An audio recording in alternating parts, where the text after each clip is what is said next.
Hello students, আমার YouTube চ্যানেলে তোমাদের স্বাগত। আজকের এই ভিডিওটিতে আমি আলোচনা করব দ্বাদশ শ্রেণীর ভূগোল বিষয়ের দ্বিতীয় অধ্যায় অর্থাৎ ক্ষয়চক্র।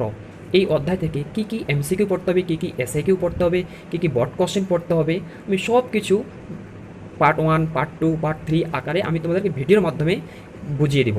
তো ভিডিওটি শুরু করার আগে আমি তোমাদের উদ্দেশ্যে বলছি, তোমরা যারা আমার ইউটিউব চ্যানেল নতুন, আমার ইউটিউব চ্যানেলটি সাবস্ক্রাইব করবে এবং পাশের বেল আইকনটি প্রেস করবে, যাতে যখনই আমি ভিডিও আপলোড করব সেগুলি অতি সহজেই তোমাদের কাছে পৌঁছয়। দেখো, তোমরা দেখতে পাচ্ছ স্ক্রিনে ক্ষয়চক্র চ্যাপ্টার থেকে প্রথমেই এসএকিউ পড়বে। ক্ষয়চক্র কাকে বলে? উত্তর লেখা আছে, দেখতে পাচ্ছ। একটি নির্দিষ্ট ধারা অনুসারে উত্থিত ভূভাগ প্রাথমিক অবস্থা থেকে যখন কতকগুলি পর্যায়ের মাধ্যমে সমপ্রায় ভূমিতে পরিণত হয় তখন সেই প্রক্রিয়াকে ক্ষয়চক্র বলে।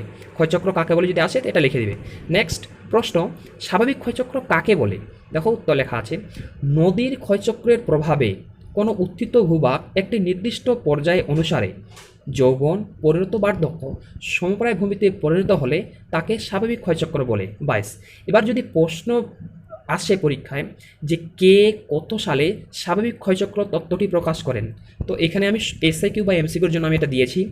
1899 সালে William Morris Davis geographical essays গ্রন্থে তার স্বাভাবিক ক্ষয়চক্র তত্ত্বটি প্রথম প্রকাশ করেন। যদি পরীক্ষা প্রশ্ন আসে স্বাভাবিক ক্ষয়চক্র তত্ত্বটির মতবাদ কে, তাহলে উত্তর হবে উইলিয়াম মরিস ডেভিস। এবার চলে আসো, ডেভিসের ত্রয়ী বলতে কি বোঝো? উত্তর হবে, ডেভিসের মতে কোনো নির্দিষ্ট ভূমিরূপ সৃষ্টি ও বিকাশের ক্ষেত্রে তিনটি বিষয় গুরুত্বপূর্ণ ভূমিকা পালন করে, যেমন গঠন, প্রক্রিয়া ও সময়। এই তিনটি বিষয়কে একত্রে ডেভিসের ত্রয়ী বলে। এবার একটা শর্ট প্রশ্ন আবার আসতে পারে, যদি প্রশ্নটা বলে দেয় এইভাবে, ভূমিরূপ হলো গঠন, প্রক্রিয়া ও সময়ের কার্যকারিতার ফল। ইংলিশটা কিন্তু এখানে দেওয়া আছে, landscape is a function of structure, process and time. এটা কে বলেছেন বা তো উক্তিটি কার? তাহলে উত্তর হবে ডেভিস। এবার এসএকিউ পড়তে হবে, স্বাভাবিক ক্ষয়চক্রের শেষ সীমা কাকে বলে?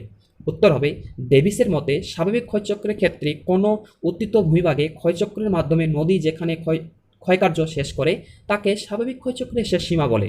এখানে একটা এসএকিউ আবার আছে, যদি বলে কে কত সালে সর্বপ্রথম ক্ষয়সীমা সংক্রান্ত ধারণা দেন, তার উত্তর হবে 1875 সালে জে.ডব্লিউ. পাওয়েল সর্বপ্রথম ক্ষয়সীমা সংক্রান্ত ধারণা দেন।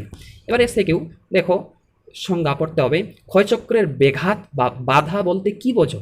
তাহলে উত্তর হবে, একটি নির্দিষ্ট ক্ষয়চক্র চলাকালীন ভূ আলোড়নের প্রভাবে ভূমির উত্থান ও অবনমন ঘটে।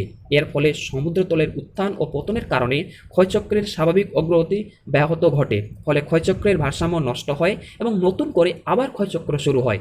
একে ক্ষয়চক্রের ব্যাঘাত বা বাধা বলে। এবার যদি প্রশ্ন আসে নদীর পুনর্জীবন লাভ বলতে কী বোঝো, কিংবা প্রশ্ন যদি আসে ভূমির পুনর্জীবন লাভ বলতে কী বোঝো, কিংবা প্রশ্ন আসে ক্ষয়চক্রের পুনর্জীবন লাভ বলতে কী বোঝো, একটাই উত্তর হবে। উত্তর লিখবে এটা, সমুদ্রপৃষ্ঠের পতন অথবা অন্য কোনো প্রাকৃতিক ক্ষয়চক্রের বিভিন্ন বাধার কারণে নদী ক্ষয় করার ক্ষমতা বৃদ্ধি পায় এবং নদী তার পূর্ববর্তী মসৃণ উপত্যকায় আবার নতুন করে ক্ষয় কাজ শুরু করে। এই অবস্থাকে নদীর পুনর্জীবন লাভ বা তোমাদের হচ্ছে ভূমির পুনর্জীবন লাভ বা যেটা আসবে ওটা বলে। এবার প্রশ্ন, শুষ্ক অঞ্চলের ক্ষয়চক্র যাকে আমরা জানি, যেটা শুষ্ক অঞ্চলের ক্ষয়চক্র ওকেই বলা হয় মরু ক্ষয়চক্র। যদি বলে মরু ক্ষয়চক্র কাকে বলে, তার উত্তর, শুষ্ক মরু বা মরুপ্রায় অঞ্চলে বায়ুপ্রবাহ, জলধারা, আবহবিকার, পুঞ্জিত ক্ষয় প্রভৃতির মিলিত প্রবাহে ভূমিরূপের প্রাথমিক অবস্থা থেকে বার্ধক্য অবস্থা পর্যন্ত যে চক্রাকার বিবর্তন ঘটে তাকে শুষ্ক অঞ্চলের ক্ষয়চক্র বলে। হ্যাঁ, এখানে একটা প্রশ্ন আছে, যদি বলে কে সর্বপ্রথম এই শুষ্কতার ক্ষয়চক্র কিংবা মরু ক্ষয়চক্র ধারণাটি মতবাদক প্রবর্তন করেন, তাহলে উত্তর লিখতে হবে 1905 সালে ডব্লিউ.এম. ডেভিস উইলিয়াম মরিস ডেভিস এই শুষ্ক ক্ষয়চক্রের বা মরু ক্ষয়চক্রের ধারণা দেন। এবার চলে আসো, পেডি প্লেন বা পাদদেশীয় সমভূমি যাকে বলে পেডি প্লেন, ওকে বলে পাদদেশীয় সমভূমি। উত্তর, মরু ক্ষয়চক্রের বার্ধক্য পর্যায়ে পেডিমেন্টগুলি পরস্পর যুক্ত হয়ে যে প্রায় সমতল ভূমির সৃষ্টি করে তাকে পেডি প্লেন বলে। এবার যদি এসএকিউ আসে যে কে কত সালে সর্বপ্রথম পেডি প্লেনের ধারণা দেন, তাহলে উত্তর হবে 1950 সালে এলসি কিং সর্বপ্রথম পেডি প্লেনের ধারণা দেন। এবার চলে আসো, পর্যায়িত ঢাল কাকে বলে? উত্তর, নদী প্রবাহ পথের যে ঢালে ক্ষয়, বহন ও সঞ্চয় কাজের মাধ্যমে সামঞ্জস্য সৃষ্টি হয় তাকে পর্যায়িত ঢাল বলে। এবার যদি পরীক্ষায় প্রশ্ন আসে নদীগ্রাস কি কিংবা নদীগ্রাস কিভাবে ঘটে, তাহলে উত্তর কিভাবে লিখবে দেখো, কোনো শক্তিশালী অনুগামী নদী মস্তকমুখী ক্ষয়ের ফলে অন্য কোনো দুর্বল অনুগামী নদীকে গ্রাস করলে দুর্বল নদীর জল সবল অনুগামী নদীর মধ্য দিয়ে প্রবাহিত হয়, একে নদীগ্রাস বলে। এবার যদি আসে নদীগ্রাস কিভাবে হয়, তাহলে এই শেষের অংশটা লিখবে না, একে নদীগ্রাস বলে এটা লিখবে না, লিখবে কি নদীর মধ্য দিয়ে প্রবাহিত হয়, নদীগ্রাস সৃষ্টি হয়, এভাবে মিলিয়ে দিবে। এবার যদি আসে বর্নহার্ট কি, উত্তর হবে গ্রানাইট শিলা দ্বারা গঠিত ইনসেলবার্চ ক্ষয় পেয়ে উপরিভাগ গম্বুজ বা গোলাকার হলে তাকে বর্নহার্ট বলে। এবার যদি শল, এগুলো তো পরীক্ষায় আসে না, এই টেস্ট পাওয়ারে থাকে, প্রশ্নবিদে থাকে, শল, অ্যান্ড্রাম, এটা তারপর আছে রেভাইন, তখন এগুলো কাকে বলে এগুলো একটু পড়ে নেবে, ভিডিওটি থামিয়ে থামিয়ে এগুলো লিখে নেবে, খাতার মধ্যে নোটস করবে। এবার এবার আমি আলোচনা করব একটা বোর্ড কোশ্চিন, যেটা বোর্ড কোশ্চিন পরীক্ষায় খুবই আসে, যে উইলিয়াম ডেভিসের স্বাভাবিক ক্ষয়চক্র তত্ত্বটি আলোচনা করো, কিংবা প্রশ্ন আসতে পারে উইলিয়াম মরিস ডেভিস বর্ণিত স্বাভাবিক ক্ষয়চক্রের বিভিন্ন পর্যায় চিত্র সহ আলোচনা করো। এই বোর্ড কোশ্চিনের চিত্রগুলি আমি শেষে দেখাবো। দেখো, তোমাদেরকে মনে রাখতে হবে ডেভিস যে স্বাভাবিক ক্ষয়চক্র তত্ত্বের প্রবক্তা, সে কিন্তু এখানে 3টি পর্যায়ের কথা বলেছেন, অর্থাৎ প্রথম পর্যায়ে যৌবন পর্যায়, তারপর 2 নম্বর পর্যায়ে পরিণত এবং 3 নম্বর বার্ধক্য। এবার যৌবন পর্যায়ে কি কি ভূমিরূপ তৈরি হয় যদি পরীক্ষা আসে, তাহলে কিন্তু এইভাবে লিখবে, শুধু যৌবনটাই লিখবে, যদি উল্লেখ করে দেয় যৌবন তাহলে যৌবনটা লিখবে, আর যদি তত্ত্বটি বলে তাহলে 3টি পর্যায়ে লিখতে হবে এবং অল্প অল্প করে লিখতে হবে। যৌবন পর্যায়ে সৃষ্ট ভূমিরূপ দেখতে পাচ্ছ, যৌবন পর্যায়ে কী কী ভূমিরূপ তৈরি হয়, যেগুলো ভূমিকা আছে ওরকমভাবে লিখবে। এবার আমি পয়েন্টগুলো একটু পড়ে দিচ্ছি। প্রথম পয়েন্ট, ভি আকৃতির উপত্যকা গঠন। শর্ট আসতে পারে যে স্বাভাবিক ক্ষয়চক্রের কোন পর্যায়ে ভি আকৃতির উপত্যকা গঠিত হয়, তাহলে উত্তর হবে যৌবন পর্যায়ে। এবার বট আসলে এইভাবে লিখবে, স্বাভাবিক ক্ষয়চক্রের যৌবন পর্যায়ে ভূমির ডাল বেশি ও ভূমির উচ্চতার আধিক্যের কারণে নদী পার্শ্বক্ষয় থেকে নিম্নক্ষয় বেশি করে এবং নদী উপত্যকা সংকীর্ণ ভি আকৃতির হয়ে পড়ে। নেক্সট, প্রশস্ত জল বিভাজিকা। স্বাভাবিক ক্ষয়চক্রের এই পর্যায়ে 2টি অনুগামী নদীর মধ্যবর্তী বিস্তীর্ণ অংশ নদীর গভীরীকরণ ও প্রশস্তনের জন্য ক্রমশ সংকীর্ণ ও তীক্ষ্ণ হয়ে জল বিভাজিকা গঠিত হয়। নেক্সট, হ্রদ ও জলাভূমির সৃষ্টি। স্বাভাবিক ক্ষয়চক্রের যৌবন পর্যায়ে জলবিভাজিকা অবস্থানের কারণে জল নিকাশি ব্যবস্থা তেমন উন্নত নয় বলে প্রশস্ত জলবিভাজিকায় জল জমে হ্রদ ও জলাভূমির সৃষ্টি হয়। নেক্সট, জলপ্রপাত ও খরস্রোতের উৎপত্তি।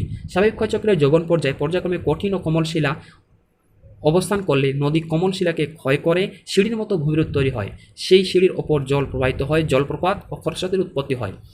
নেক্সট, মন্থকূপের সৃষ্টি। স্বাভাবিক ক্ষয়চক্রের যৌবন পর্যায়ে নদীবাহিত পলি, বালি, নুড়ি ইত্যাদি নদীর গতিপথের কারণে পাককে ঘুরতে ঘুরতে অগ্রসর হলে তাদের আঘাতে অবকাশ্য প্রক্রিয়ায় ছোটো ছোটো গর্তের সৃষ্টি হয়ে মন্থকূপের সৃষ্টি হয়। এবার নদীর সংখ্যা। স্বাভাবিক ক্ষয়চক্রের এই পর্যায়ে নদীর সংখ্যা কম। এবার যদি প্রশ্ন আসে স্বাভাবিক ক্ষয়চক্রের কোন পর্যায়ে নদীর সংখ্যা কম, তাহলে শর্ট হয়ে যাবে, কিন্তু এটা উত্তর হবে যৌবন পর্যায়ে। কারণ এখন আমি আলোচনা করছি যৌবন পর্যায়ে কী কী ভূমিরূপ তৈরি হয় কিংবা যৌবন পর্যায়ের বৈশিষ্ট্য। স্বল্প দৈর্ঘ্যের কারণে এখানে অনুগামী নদী ও উপনদীর উৎপত্তি ঘটে। উপনদীগুলি মস্তকমুখী ক্ষয়ের মাধ্যমে প্রসারিত হয় ও বৃক্ষরূপী নদী নকশা গড়ে তোলে। নেক্সট, খাড়া ঢালের উৎপত্তি, যে স্ক্রিনে দেখতে পাচ্ছ তোমরা এভাবে লিখবে। তারপরে এবার আমি বললাম পরিণত পর্যায়ে কী কী ভূমিরূপ তৈরি হয়। এবার চলে আসো, এর আগে আমি বললাম যে যৌবন পর্যায়ে কী কী ভূমিরূপ তৈরি হয় বা বৈশিষ্ট্য আমি বললাম। এবার স্ক্রিনে তোমরা নিশ্চয়ই দেখতে পাচ্ছ পরিণত পর্যায়ে কী কী ভূমিরূপ তৈরি হয়। এই ভিডিওটি থামিয়ে এগুলো সব পয়েন্ট ভালোভাবে লিখে নেবে। দেখো পরিণত পর্যায়ে কী কী ভূমিরূপ তৈরি হয় এখানে দেখতে পাচ্ছ কী কী ভূমিরূপ তৈরি হয়, এখানে 7টা পয়েন্ট আছে। তারপরে চলে আসো বার্ধক্য পর্যায়ে, যেটি পরীক্ষা খুব আসার চান্স বেশি। বার্ধক্য পর্যায়ে ভূমিকাটা অবশ্যই লিখতে হবে, একটা বলুক 2টা বলুক ভূমিকা কিন্তু লিখতে হবে। এবার বার্ধক্য পর্যায়ে কী কী ভূমিরূপ তৈরি হয়, যেমন সুপ্রশস্ত ও অগভীর উপত্যকা, সমপ্রায় ভূমি গঠন। এখান থেকে কিন্তু একটা প্রশ্ন আসে, সমপ্রায় ভূমি বা পেনিপ্লেন কাকে বলে, এখানে এসএকিউ আসতে পারে। তারপর চলে আসো অশ্বক্ষুরক হ্রদ গঠন, মোনাট নকের উৎপত্তি। এটা ভেরি ভেরি ইম্পর্ট্যান্ট, অর্থাৎ স্বাভাবিক ক্ষয়চক্রের কোন পর্যায়ে মোনাট নকের উৎপত্তি হয়, তাহলে উত্তর লিখতে হবে বার্ধক্য পর্যায়ে। তারপর দেখো বিনুনি আকৃতির নদীর উৎপত্তি, তারপর নদীর সংখ্যা, এটা কিন্তু স্বাভাবিক ক্ষয়চক্রের 3টি পর্যায়ে গেল। তাহলে যদি পরীক্ষায় প্রশ্ন আসে স্বাভাবিক ক্ষয়চক্র তত্ত্বটি লেখো, তাহলে তোমরা কী কাজ করবে, যৌবন পর্যায়ের কয়েকটা ভূমিরূপ লিখবে, পরিণত পর্যায়ের কয়েকটা ভূমিরূপ এবং বার্ধক্য পর্যায়ের কয়েকটা ভূমিরূপ। কিন্তু উল্লেখ করে যদি স্বাভাবিক ক্ষয়চক্রের যৌবন ও বার্ধক্য পর্যায়ের ভূমিরূপগুলো লেখো, তাহলে যেটা উল্লেখ করে দেবে সেইগুলোই লিখতে হবে। সেই জন্য আমি উত্তরটা একটু বড় করে লিখেছি, যেমনভাবে পরীক্ষায় আসবে তেমনভাবে কিন্তু লিখতে হবে। ভিডিওটি ভালো লাগলে ভিডিওটি অবশ্যই লাইক দেবে।